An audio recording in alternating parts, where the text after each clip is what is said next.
Welcome to the Find Your Leadership Confidence podcast with Vicki Noethling. You are about to discover impactful lessons that help you grow as an individual, grow your confidence, and find the positive and good within you, so you powerfully and authentically become the best version of yourself. Be sure you visit our website at www.findyourleadershipconfidence.com. While you're there, subscribe to us via your favorite network. Now tune in, get ready, and enjoy the journey of emerging as a leader of exception in the 21st century. Welcome, everyone, to the Find Your Leadership Confidence podcast. I'm your host, Vicki Noethling, coming to you from Roswell, Georgia. The goal of this podcast is to bring topics and guests that will empower you to become that confident leader and take your business and your life to the next level. Today, I am very excited to have as my guest Scott Jeffrey Miller. And let me tell you a little bit about Scott Jeffrey Miller. Capping a 25-year career in which he served as Chief Marketing Officer and Executive Vice President, Scott Jeffrey Miller currently serves as an advisor to Franklin Covey on their thought leadership strategy. In that role, he hosts the world's largest weekly leadership podcast, On Leadership with Scott Miller, featuring nearly 400 interviews during its 6-year broadcast. Additionally, Scott hosts a second podcast titled C-Suite Conversations with Scott Miller, which features interviews with the world's top executives. Scott Jeffrey is the author of the multi-volume series, Master Mentors, 30 Transformative Insights from Our Greatest Minds, which features insights from his interviews with the leading thinkers of our time. The mentoring insights in these books are being implemented in hundreds of organizations and universities around the world with both mentors and mentees. His 7th book, released just in February 2024, Career on Course, 10 Strategies to Take Your Career from Accidental to Intentional. Scott Jeffrey Miller is the co-founder of the Gray and Miller Agency, a speaking, literary, and talent agency representing some of the world's foremost leaders, authors, and thinkers. Miller has also authored a leadership column for Inc.com, helmed Franklin Covey's bookclub.com series with world-renowned authors, and he has hosted the weekly iHeartRadio show, Great Life, Great Career. Scott Jeffrey began his professional career in 1992 with Disney Development Company as a founding mentor of the development team that designed the town of Celebration, Florida. Today, I thought we should have a discussion, a nice conversation about going from management mess to leadership success. Please join me in welcoming my guest, Scott Jeffrey Miller. Well, I am so excited to have this chat with you. We'll probably have to have a series of chats because just from your background, we could just take each little piece and pocket and spend time talking on each of those things. Well, I'm kind of exhausted because as you were reading through it, I thought, well, I shouldn't have done that. And that wasn't very good. And I don't know that I learned a lot from that one. And so that was kind of a stroll down history of what maybe I shouldn't have done. So anyway, thank you for the introduction, Vicki. Honored to be on your podcast today. Awesome. So we always start with an easy question. Tell everybody, where do you call home? Where do you live now? I live in Salt Lake City, Utah. Whoa. I love it because it's the opposite of where I was raised in Orlando, Florida. No humidity, has 4 seasons, no billboards per se, no neon. It's kind of the opposite of Orlando. So my wife and I have 3 young boys that we're raising here in Utah, and it's a lovely place to live. Yeah, beautiful countryside there. I loved driving there on some business trips. All right, so let us roll up our sleeves and get into this. I gave all of that background of the accolades and wonderful things you've done as a professional, but you didn't start out as a professional. You didn't go from, high school, college to being the wonderfulness that you are today. So talk to us a little bit about what was the journey like to get you to where you are today? Well, I mean, it was fairly intentional. I went to college and received a communications degree, although I was a stutterer and I'm still a stutterer. So I've had a very pronounced speech impediment my entire life, braces 3 times, Invisalign 3 times, retainers, headgear, 2 speech coaches. I mean, it's kind of ironic that my degree was in communication and my career ended with that, but yet I'm not actually a naturally good communicator. Out of college, I went to work, as you mentioned, for the Walt Disney Company, specifically the real estate development arm. After 4 years, Disney invited me to leave, which is kind of how they do it there. So where does a single Catholic boy from Orlando, Florida move to? Well, of course, Provo, Utah, where all the Catholics were 30 years ago. I'm kidding. There wasn't a single Catholic in Provo, Utah 30 years ago. Well, I was privileged to have Dr. Stephen R. Covey, of course, the author of the seminal book, The 7 Habits of Highly Effective People. He met me at Disney. They recruited me. And there I spent 27 years of my career, starting on the front line, selling their leadership and time management solutions to universities and school districts and companies. Worked my way up and became the chief marketing officer, which was an executive role in a global public company. Became the thought leader executive vice president. Along the way, hosted multiple podcasts and wrote 7 books and opened a talent agency. My wife wished I would have done half of those. As you mentioned, hosted an iHeartRadio program. Have almost overcome my stutter. I'll choose the words that I can't say very carefully and use alternative words. But my journey was generally kind of equal parts serendipity and deliberateness. None of it was accidental. And that's why I've written this book, A Career on Course, was to help your listeners and viewers become more deliberate, more intentional about their careers, from learning from my own and the hundreds of people that I watched and interviewed to understand how do you take control of your career and create it more intentional, recognizing that all of our careers have some level of serendipity and twists and turns along the way. Well, so good. Yeah. And, I teach public speaking and coaching folks on how to be better communicators. And even without a stutter, it is just like anything, lifelong learning. There is always opportunities to get better, to be more comfortable, and find what really works and what makes you feel more engaging and wonderful. So, power to you. I think it makes perfect sense that you went into communication because you saw a weakness and you went to try to make it better. So perfect. I never thought of it that way, but let's go with that. I like that. Yeah, that makes complete logic to me that you did that. All right. So let's just get into this. Again, management mess to leadership success. Being in management and around corporate management for over 40 years this was like a magnet to me to want to talk about, because it really is so often, we don't leave companies, we don't leave businesses, we leave the terrible manager that we had to put up with for so long.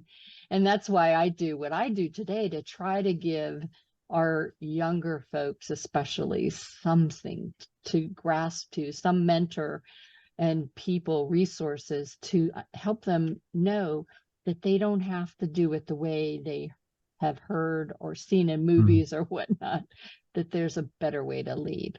So what was your experience as a management mess that really drove you to say, I have to show people how they can have leadership success? Well, there has to be some There was nugget. There absolutely was. And so this phrase you're mentioning is the title of my first book, right? Management Mess to Leadership Success, 30 Challenges to Become the Leader You Would Follow. And it's a little bit counterintuitive because although I led the publishing division of the Franklin Covey company, we sold, 60, 70 million copies of all of the books that we'd authored and, billions of dollars of leadership training. Most of these books that we authored and that most leaders author, I found quite unrelatable. Usually they're all about their accolades and their successes and their genius. And I thought, gosh, that's not been my experience. I've made so many mistakes. I can't even think of where to start. And so I decided to get super vulnerable. And I said, I want to write a book about how hard leadership is, that it's not for everyone. Not everyone should be a leader of people, period. Yeah. Just like not everyone should be an anesthesiologist or a commercial airline pilot. And I think part of the challenge is, as you know, Vicki, in most organizations, the only way to earn more money, get a promotion, an increase is to move from individual contributor to becoming a leader of people. And I think it's a horrible magnet, meaning I think most people are lured into leadership. What happens is, the sales manager quits or gets fired or gets promoted. And now what most companies do is they promote the highest producing sales contributor when there's absolutely no correlation to what makes you a great sales leader and what makes you top of the charts of being an individual sales person. In fact, there's often inverse correlation. Yeah. And so I wanted to write that book to make sure that people know moving into leadership may not be the right role for you. And there's no shame in that. In organizations, you need to find a way to build career tracks so that you don't lure people into leadership when they may implode. In fact, that's the biggest problem, is because when someone is your highest producing dental assistant, or they're the most creative designer in the art department, and when you move them into leadership, and then they hate it because they realize it's about having high courage conversations. It's about holding people accountable. It's about being a model of everything your company values. It's a lot of weight and pressure when people implode. They don't go back to being the dental assistant. They don't go back to being an art contributor or a salesperson. No, they leave. And so you've lost your best producers and you've lost your leadership pipeline. So this book is funny. It's riotous. I share all of my mistakes, none of them illegal or unethical, some close. My wife said, these books better sell because you're never going to get a job in corporate America again. And so I'm very proud of that first book, and it's a part of a series. It was followed by Marketing Mess, and then Communication Mess, and then Parenting Mess. And so there's a whole series, because I just fundamentally believe that when you are vulnerable and confident enough to own your mess, you make it safe for others to own theirs. And what leader doesn't want to build a culture where people are comfortable owning their mess? Last thought on this, I had someone excoriate me on Amazon. Welcome to being in the public eye. By the way, I've had hundreds of thousands of people excoriate me on YouTube, Facebook, Pinterest, LinkedIn, TikTok, Twitter, Reddit. I mean, it's a joke my sons and I have reading them all. But someone wrote once that they thought my book, Management Mess, was licensing bad behavior. And I said, that's idiotic. I said, no, I'm just sharing all the mistakes I made in the hopes that the reader or listener would avoid making the same mistakes. Half of success is just walking around the pothole that Scott Miller kept falling into. And that was my intention, not to license bad behavior, but to say, here are things that I did. I'm not proud of them, but I am confident and humble enough now to write about them in the hopes that lots of people can say, okay, I won't say that. I won't do that. I'll think more carefully before I find myself in that management trap. So I went, two thoughts came into my mind with all of that you were talking about being the lured into leadership. My first 10 years was in an accounting firm where I was administrative. And I noticed and I watched all of these junior accountants, staff accountants, and they were vying for 3 seats in the company. The managing partner, the tax partner, and the communications or the person who did all of the management consulting piece. And that was all they could go. So they could do that, or they could leave to become a controller or something somewhere else in one of our clients. And then my next company I went to was a fast food company. And one of the jobs that I had in the operations group was to do behavior studies of our managers in all of our locations to determine if there was a good fit. And it was eye-opening for me because that's where it became clear that there are people that are happy to not interact with people. But if they have good sales numbers, the thought was, well, we should move them in to be a manager of the store. Yeah. But they didn't but as soon as then you put them in that position and they had customers that were not great, or salespeople or staff that weren't great, they were terrible at people management. And so that was my first insight, that you don't promote somebody because they have strong Lotus or Excel or project management skills. Or if you do, make sure that you have a conversation about, these are the skills that right now you are crushing. And we're thinking about moving you into a leadership role. And let me tell you, of these 10 things you do really well, 8 of them will not serve you well as a leader. You're going to have to leave them behind and unlearn them. And by the way, here's 10 skills, I'm making this up, you're going to need as a leader. And right now you have a proficiency around 2 of them and a deficiency around 8. It's okay, but you have to know what you're getting into. Do you want to pay the price to learn and mature and grow and change? You know, the HBR published a report that said the average age, Vicki, someone is promoted into their first leadership role is age 30. But yet across the board, the average age they received their first formal leadership development training, age 42. Yeah, I was just going to comment that it drove me in the last company, after we became public. Prior to that, they had training for all of us because they, and they had different levels that you could go into from admin to different things. So you didn't have to go into management to become more money in the paycheck. And to simplify things, they got rid of all that. And so the only way you could make more money is to go into management or leave, right? But it's the leadership skills were only offered to the mid-level and above managers, not the supervisors, not the first-time managers. And so that's why when I retired, I thought I need to be able to be a resource for those that are in companies that don't have any training at all.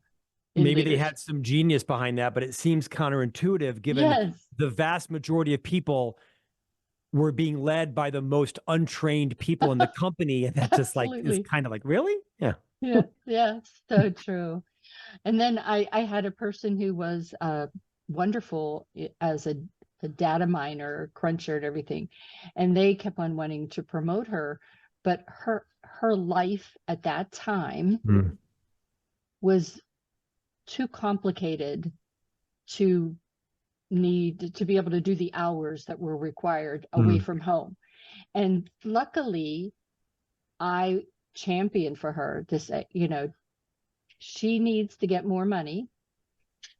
You gave her more responsibilities, but she is not turning down this because she doesn't want to be a leader. It's just not the right time. And years later, after that home situation got fixed, she went into management and just excelled. Awesome. Great story. But you have to think about that. These are people. These are not just butts and seats. Beautifully said. So my next question, though, for you is, why do you say everyone deserves a good manager, even if they're a bad employee? Oh, wow. So what you're referring to is my second book. The title of it was Everyone Deserves a Great Manager, 6 Critical Practices for Leading a Team. This book became a Wall Street Journal bestseller. And by the way, we had a lot of debate about, should we use the word manager? Because, there's this debate between management and leadership, and manage things and processes and lead people and culture. And so it actually just tested well with the audience, is why we called it Everyone Deserves a Great Manager. We thought it should be Everyone Deserves a Great Leader. You ask a kind of a complicated question, because I actually think most people wake up in the morning, the vast majority of people wake up in the morning wanting to do a good job, wanting to contribute, wanting to succeed, wanting to contribute. And when they don't, it's not because they're a sociopath or because they're a psychopath or because they have bad character. They're usually untrained. They're uninspired. They don't have the confidence or the skills. They haven't been modeled great behavior on what does a great contributor look like. They've not been invested in. I'll tell you, I don't think I've ever hired someone, and I've hired hundreds of people from minimum wage to, 7-figure incomes. No kidding. I don't think I've actually ever met someone that technically couldn't do the job. They had the skills, they had the education, they had the certificate, they had the degree. It usually was because they were an interpersonal wreck. They weren't a bad person. They weren't lying or stealing, maybe one or two. And even then, it was usually because they were modeled poor behavior by their parents, by their minister, by their educator, by their caregiver. I think most people, the vast majority of people, want to contribute and be a great employee. They just haven't been shown what is the standard, what's the path, what's the behavior.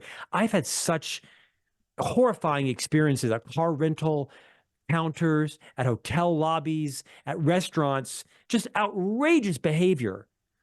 And I had to think, gosh, what was your journey like? You never saw great leadership. No one ever believed in you. No one ever validated what your natural genius was. And I think to answer your question, everyone deserves a great manager because we can use the words manager and leadership interchangeably for a moment. I know they're not, but for ease, we'll use them interchangeably. I think, gosh, if that person at that rental car counter had my level of leadership, their life would be transformed because they would have been on the receiving end of a lot of high courage feedback. And they would have also had some redirecting feedback and some reinforcing feedback, and someone who loved them enough to talk to them about their blind spots, to paint a vision for what could be, to set the standard for what they could aspire to name their genius. Yeah. To say, hey, Vicki, I see in you such great talent in this area. Let's blossom that. You've got to work on these areas over here because they're not helping you. Let's talk about how you need to minimize those and contain those. What are your goals? What are your dreams? What do you want?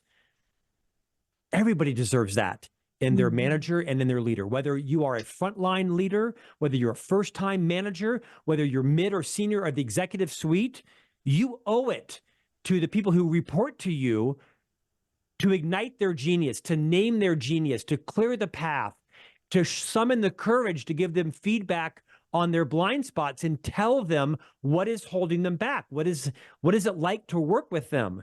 And I think, I'll use this phrase again, most leaders don't summon the courage and the diplomacy to have those kind of conversations. And if you don't deserve to be a leader, because that's incumbent on every leader. I mean, I am where I am today because I had leaders who were super courageous and called me aside and said, Scott, you're holding a match and you're standing at a gas station and we need to go have a talk. And these were crucibles in my career. Thank goodness I had leaders that showed that courage because I didn't make a lot of those mistakes twice. And some of them were big. Yeah. So interesting that you talk about, the influence of those that love us most sometimes hold us back the most too. I work with the youth as well as adults. And last night in one of our sessions with a particular group that we're working with, there were 15 kids and they're at high risk for just the things going on. But we were just trying to teach them how to write a resume. An outside group had been coming in, and these kids just, you could see that they were never really reinforced or taught how to really respect those that were trying to help them. And we had to have a come to Jesus talk after the session with them about, the opportunities that they are getting in this session that others don't have. And we're trying to model for them what good behavior is, because we said in 4 years, 3 years for some of them, you're going to be going out, and the impression that you set, no matter whether you think people are looking or not, people see that. And that's true for adults as well. When you walk into a meeting, how do you present yourself? Because that's what starts to be the decision whether or not you get hired or promoted or whatever.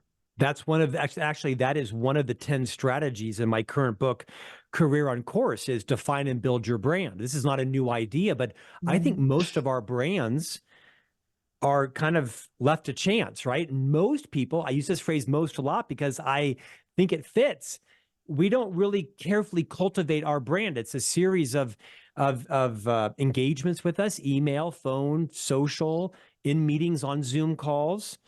And everybody needs to take control of your brand. And I really applaud you and your colleagues for investing in these kids, because it's so interesting, is it not, how our trajectories are in direct correlation to our parents and our caregivers, our early teachers, our first leaders, everything from eye contact to shaking your hand, to your table manners, to the way in which you comport yourself, how you follow up, how you make and keep commitments, how you offer apologies. I mean, these are all superpower skills.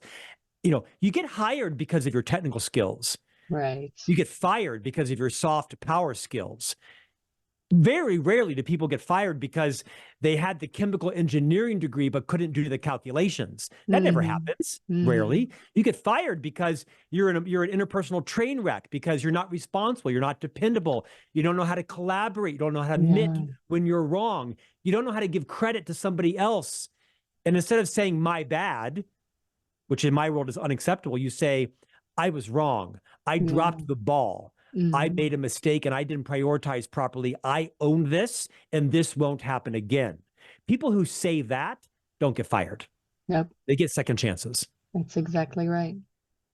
Yeah, you could have been in my session last night. A lot of things you said, we said. I could have been a student in your session, because I'm sure there are things I could have learned from you. It was awesome. All right. So you talked about that you have interviewed a lot of people in those books, especially the ones that I mentioned in the opening.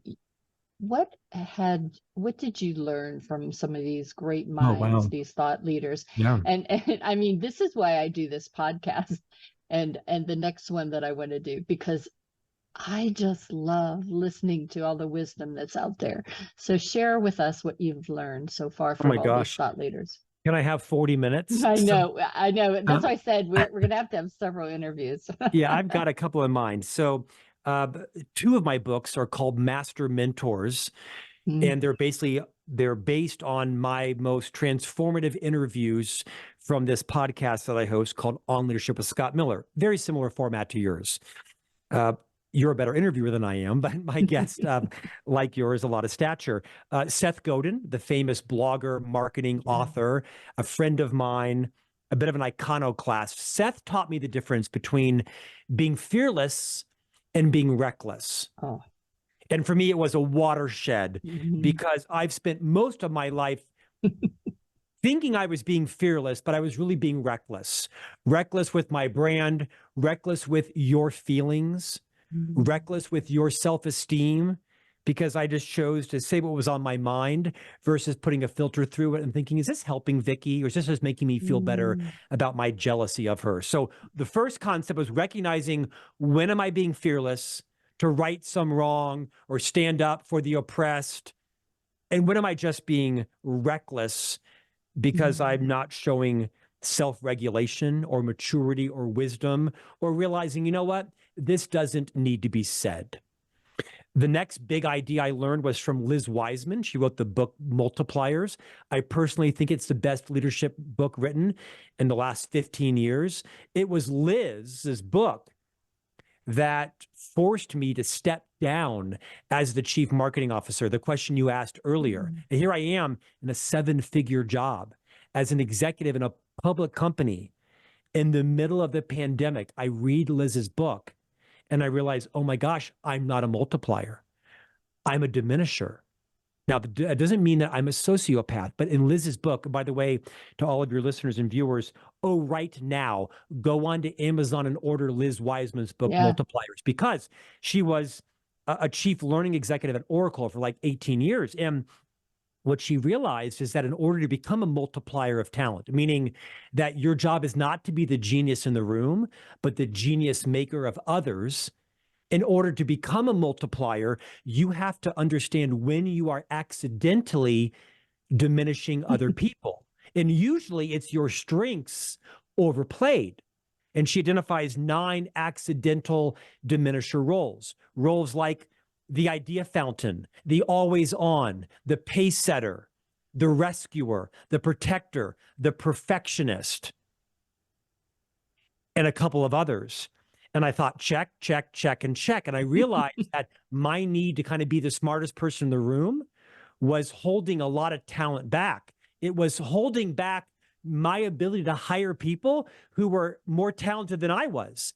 I thought, oh my gosh, I'm so insecure in my role that I'm saying no to people that have expertise in all these areas because I fear being eclipsed by them. And instead, I should have seen my role as a talent magnet and have been confident enough to bring in all this talent and not be intimidated by them and to pollinate them throughout the company. Now, listen, easier said than done because not every company will reward you for being a talent magnet. Some will pit you against your employees. And so you have to be working for a great leader in a great organization that allows you to be the talent magnet and you to become comfortable as the person who isn't the smartest person in the room. And so I'll stop there, but Liz Wiseman's book, Multipliers, changed my life. And you know what it did? It gave breath to the 70 people working under me. Now, listen, I wasn't a bad leader. Some people would tell you I was their best leader. Some would say I was their worst leader. But it was Liz's book that made me realize I'm not the smartest person in the room, and I have to go figure out how do I get on top of some of these accidental diminishing tendencies as a spouse and a friend and a parent as well. And when I came back to that organization, the quality of work that those people were doing, Vicki, was so far superior without me than when I was there. Yeah. So I was so fortunate. I had wonderful mentors throughout my careers. And whenever the CIO of UPS, Frank Erbrick, used to have me come in and he just would share all this wisdom with me. And one of the things he told me is, Vicki, I never want to be the smartest person in the room. I always hire people smarter than me. And so I took that like, okay, gospel, this is what I have to do. And it just is so wonderful. And as you said, you want to lift up those people because when you show confidence in them, believe in them, they do things they never thought they could. True. It's true. It took me to age 48 to realize that. And by the way, I was the chief marketing officer of what is often referred to as the most trusted leadership company in the world. Yeah. So you would have thought I would have had it mastered, but it took reading Liz's book at 48 to realize that's not my contribution. And so thanks for letting me spotlight Seth Godin and Liz. And Liz. I mean, I could give you 90 more just like that, but there's not time today. I told you we're going to have to do some more. All right. And then if you know nothing about marketing, nothing at all, is it possible to develop a strong brand? Because as we've already talked about, brand is really important. Even to those kids last night, we said, how you act here impacts the brand of our organization that we're representing. So even though you're not paid employee or volunteer for this organization, because you are a product of this organization, how you act is impacting our brand. So talk to us about marketing. Well, it's an interesting question. Let me push on you for a second, because I can answer this in one of two ways. When you speak of brand, do you think of it, and when you speak of brand and maybe lack of marketing expertise, do you like me to comment on it applied to a product, a service, an organization, or should I apply it to like an individual's brand? Well, I think in this conversation, I want it to be to an individual's brand. Yes.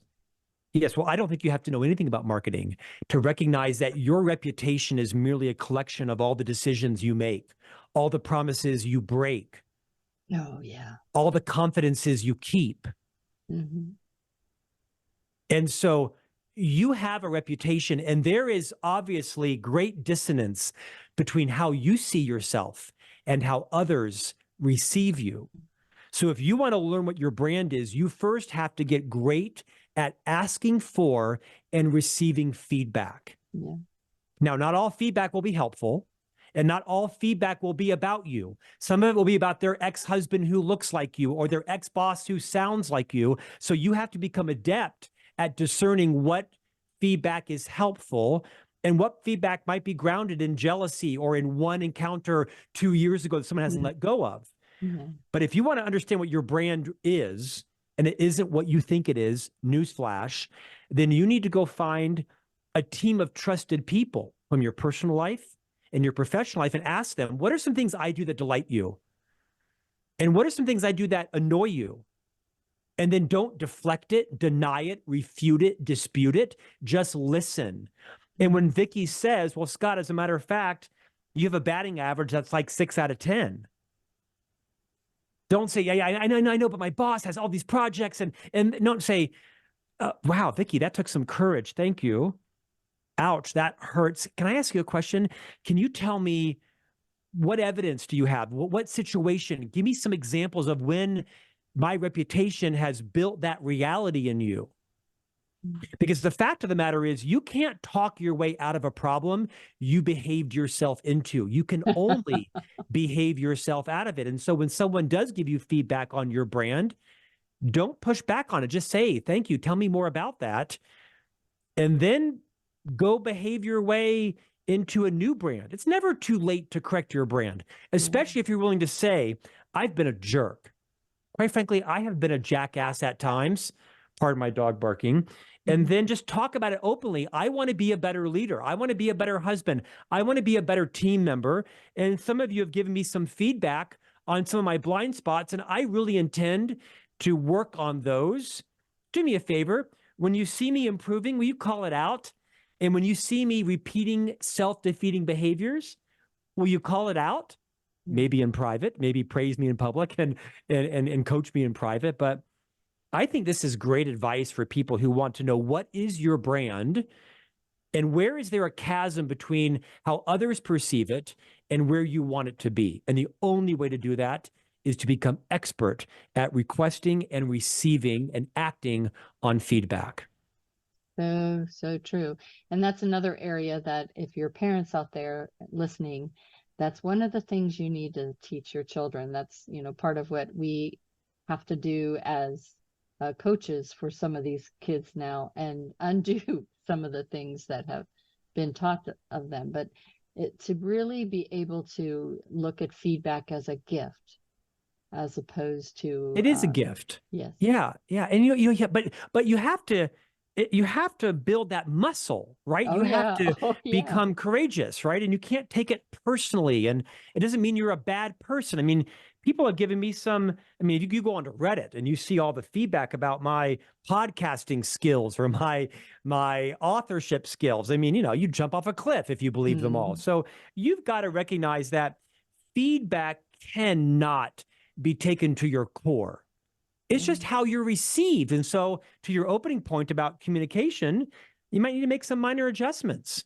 See it as such. Yeah, absolutely. Well, time's flying by. And so let's see what else I have here that should be great. Is it possible to be a leader? And I know we talked about this earlier in some of the things that we discussed. If you're just a middle manager or a supervisor. Oh, no question. We said earlier, there's some nuances, right? You lead people, you lead culture, you lead vision, you manage strategy, you manage processes, you manage things.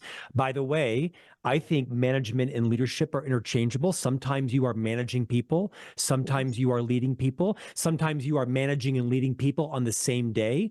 Here's a great example. I own a talent agency, and I'm a literary speaking and talent agent. And just before I joined your podcast, I was giving some feedback to a very competent, self-directed leader in my company who is 99% self-directed. This is a 26-year-old making 7 figures because he is so talented. And we have a custom box that we're launching a new book for one of our authors in, and the box is 1.5 inches smaller than the book is.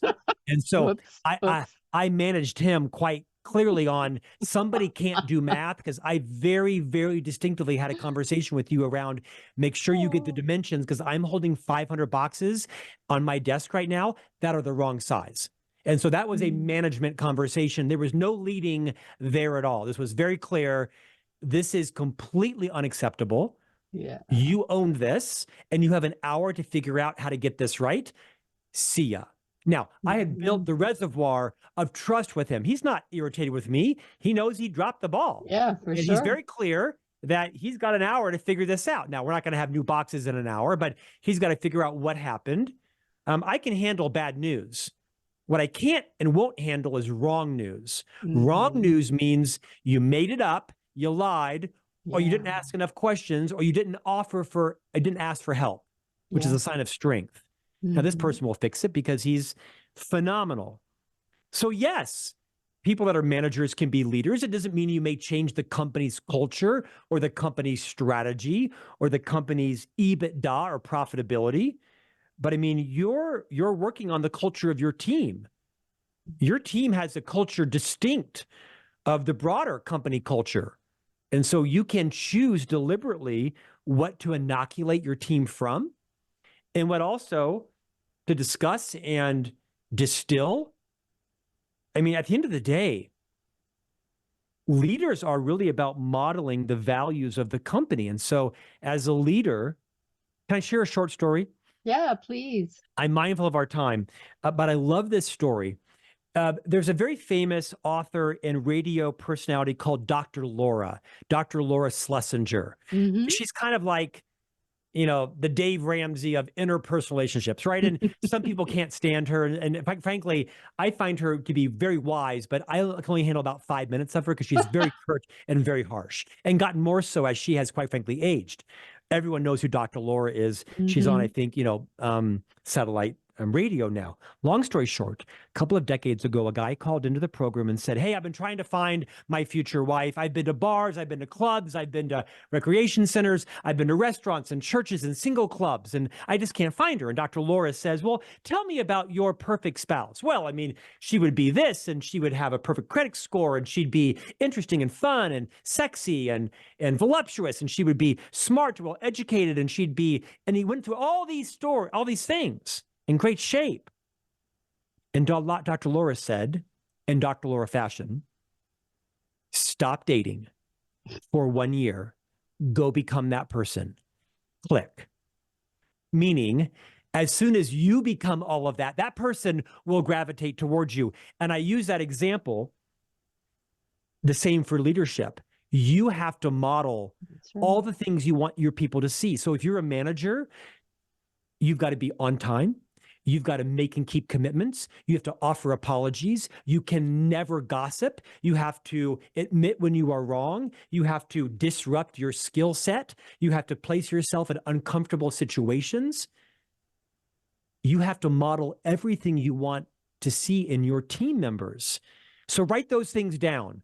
If you are a manager who wants to also lead, write down all the things, all the competencies you want to see in your team members, and start being a great model of those. One of the smartest things Dr. Covey said in my stewardship with him was, be a light, not a judge. Be a model, not a critic. And that is some of the best leadership wisdom I've ever heard. Be a light, not a judge. Be a model, not a critic. That's one of the things that I love about whenever I have people that are working on their pitches or their presentations, and I want to give them feedback. I want to not only tell them what they did wrong, but what they did well, but also why they did it wrong and why they did it well, and demonstrate for them what good looks like, because I want them to speak again. I want them to try again. But if you make it that every time they try to do that, they remember that harsh response about how they did it, they never will do it again. Right. They that they like never will deeply be imprinted on successful. them both ways, positive and critical. Yeah. Right. Well said. Thanks for letting me prattle on about Dr. Laura. I That's think it's so it's an good. instructive story, though, about go become that person you want to date. Go become that ideal contributor, because people will watch what you do, and they will anoint you their leader. You have to earn your way into that leadership moniker. So in these last few minutes before we share your contact information, can you tell the audience maybe, 3 or so things that they could do today or tomorrow to really stand out and get recognized in their jobs and noticed by leadership, especially if you seek out to be a leader? And again, for the audience that maybe don't yet see themselves as the leader that they could be, but still, as you mentioned, how can you stand out and just as that employee of the year, of the month kind of thing, because you're a stand-up employee kind of thing? I think a couple of things. I'm going to draw them from my new book, Career on Course. Perfect. One of the 10 strategies is take the lead with your leader. One is maybe be a little more forgiving, right? There's a lot of bad leaders that aren't bad people. Yeah. They're in over their head, right? They have a bad relationship with their leader. They were promoted before they should have been. So I just generally don't subscribe to the theory that your poor leader is a bad person. Correct. Yes, there are, but they're outliers. And so one is be a little more forgiving of your leader. He or she may be well in over their head. They're just trying to pay their light bill too. They're trying to provide for their family and build a 401k, and maybe exercise some courage and move outside of your own comfort zone and say, hey, Vicki, hey, can I have a conversation with you? I mean, I recognize that there's some risk in this, but as my leader, there's something going on that I don't think you recognize is happening. But in the Monday morning meetings, you always call on Paul first, and Paul then talks, and it becomes a bit of a shrine to Paul, and the rest of us feel pretty insignificant. I mean, you get the point, right? I mean, there are ways to role play that in practices, and it won't be safe. And by the way, if your leader retaliates against you, then you need to quit because you're in the wrong company that's supporting the wrong leadership. So one is take the lead with your leader. Because your leader is your leader does not mean that they are wise or mature. It doesn't mean that they're competent. It doesn't mean that they know how to develop great relationships. Some leaders, quite frankly, are introverts. They don't know how to give feedback. They've not been trained. So you may have to take the lead with your leader. The second tip I would give, which is also one of the 10 strategies in Career on Course, is this concept of studying yourself. I mentioned earlier, every termination that I have had to execute on was because that person lacked self-awareness around what it was like to work with them. They did not realize what a toxic personality they had developed, probably as a coping mechanism. I mean, people behave the way they do for reasons. Remember that. The next time someone is rude or mean or disrespectful, that doesn't mean you tolerate it. What it does, I think, force you to think about is, I wonder why they're doing that. There's a reason. They've either been imprinted as a coping mechanism in their marriage, their parents raised them that way, their headmaster, their rabbi, their minister, their whoever taught them that behavior. So you want to make sure that people aren't asking that question about you. Why is Vicki behaving that way? Why is Scott answering all of Vicki's questions with 9-minute answers? I hope it's not 9 minutes, but it's probably too long. You want to study yourself. Yes, you should study Seth Godin. Yes, you should study Liz Wiseman, but study yourself.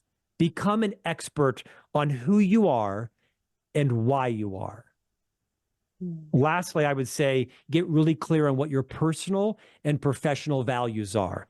It's the first of the 10 strategies in my new book, Career on Course. And quite frankly, Vicki, it's become a bit controversial in the potosphere, blogosphere, because all of a sudden, all these values experts have come out of nowhere saying, no, you can't have two sets of values, you only have one set of values. Well, to me, it's academic. I think you need a set of personal values and a set of professional values. Very quickly, my personal values are purpose, health, integrity, loyalty, positivity, abundance, and learning. PHILPAL, Phil Pal. And I've committed to memory, and I live my life in accordance with that. But my professional values are, number one, maximize my income. Number two, work for and with a brand that I respect and I'm proud of. And number three, work with and for people who I love and who love and like me. And I make all my decisions with those two sets of values. And sometimes they are in conflict and sometimes they're in alignment. If my number one value is family and my number one value is income, sometimes those are going to be incongruent, and your roles in your life also have seasons. So my advice about your career is take the time to identify your personal values and your professional values. And this won't be done in an hour. This is like a weekend exercise. And those exercises are in my book, Career on Course. And by the way, do not pick those values based on what anyone else thinks about them. These are your values. Don't create them because you think they'll sound good in a podcast or they'll make for good reading in a book. You pick what is most important to you personally and professionally. And then once you are clear on those, your career decisions will fall into place much more intentionally. Awesome. Well, guys out there and gals, if you've loved everything as much as I have that's been shared today, you will want to be able to connect with Scott Jeffrey. So I'm going to share my screen, and it, as always, has contact information. If you're just listening, you know the drill. You should have been with a paper and pencil all along, taking notes, but everything will be in my YouTube channel, Vicki Noethling. Please subscribe. Or go to findyourleadership.confidence.com. So for those listening, the website is scottjeffreymiller.com. How easy is that? scottjeffreymiller.com. On Facebook, it's Scott Miller and some number. Just do search for Scott Jeffrey and you'll find him. And LinkedIn is Scott Jeffrey Miller. Instagram, Scott Jeffrey Miller. On Twitter, it's Scott Miller J1. And TikTok is at Scott Jeffrey Miller. I'm going to turn it over to Scott Jeffrey Miller to talk to you what you will find on the website, as well as what perhaps social media he loves for you to visit. So I'm not a fan of the owner of Twitter, or X now, so please don't follow me there because I'm not a fan of that man's leadership style. And don't buy his products or use his services. That's my right as a consumer. But I am on lots of different platforms. You can also visit me at scottjeffreymiller.com. My podcast episodes are there. The books are there. The book that I've just released, Career on Course, has a dedicated site, careeroncoursebook.com. All of my books are available in print, digital, and audio. You can go to Amazon or anywhere you buy your books and just Google Scott Jeffrey Miller and you will find me. My wife says I'm a little bit too easy to find. That isn't a compliment. So look forward to engaging with you. Love to have you connect on LinkedIn or Facebook or any platform that works for you. Awesome. Well, Scott Jeffrey Miller, you are just a dynamic guest, and I have enjoyed every minute of this. We have to do more of these. I think we can just break down some of those other books and just love to some great conversations. So as always, I remind everyone that life is a journey and it's up to you to enjoy the ride. This is Vicki Noethling signing off. Thank you for tuning into the Find Your Leadership Confidence podcast with Vicki Noethling, where we share impactful lessons that help you grow as an individual, grow your confidence, and find the positive and good within you so you powerfully and authentically become the best version of yourself. Remember to visit our website at www.findyourleadershipconfidence.com and enjoy even more great episodes like this one. Again, while you're here, subscribe to us via your favorite network. We look forward to seeing you next time on the Find Your Leadership Confidence podcast.